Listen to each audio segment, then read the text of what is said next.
pas rentrer dans les détails parce que je ne peux pas tout raconter. Bon, mais enfin, on reste sur un principe de projection.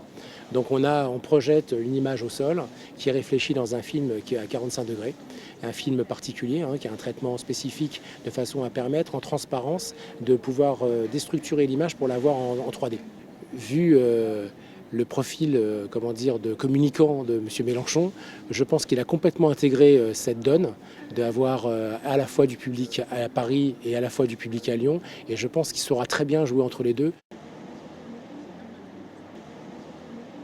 L'interaction, elle se fera là-bas, bon, on sera plus spectateur, mais c'est une manière un peu plus présente quand même que d'y assister à la télévision. Nous là, on va pas servir à grand chose. Je pense qu'on va, je sais même pas, moi, on va voir. On sait pas du tout à quoi s'attendre, mais moi, je vais avoir limite du mal à me concentrer sur ce qu'il dit. J'ai vu des images, ça risque d'être bien, mais je sais pas trop encore. On verra bien.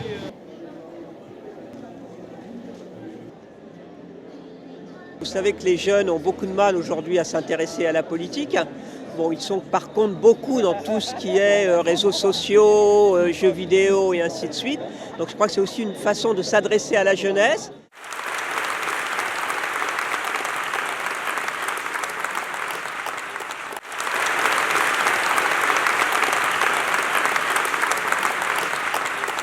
Ils ont donc besoin de présence humaine, pas d'exposer devant une télévision. Et qu'il faut toujours répondre à la question combien ça coûte. Et Hugo disait mais la propriété de qui, je vous prie? Vraiment incroyable. On ne voyait pas la différence sur les écrans quand on passait du meeting de Lyon à celui de Paris. On n'a pas senti qu'il n'était pas là, quoi. D'où on était placé, on ne peut pas faire la différence en fait. L'image, elle est parfaite.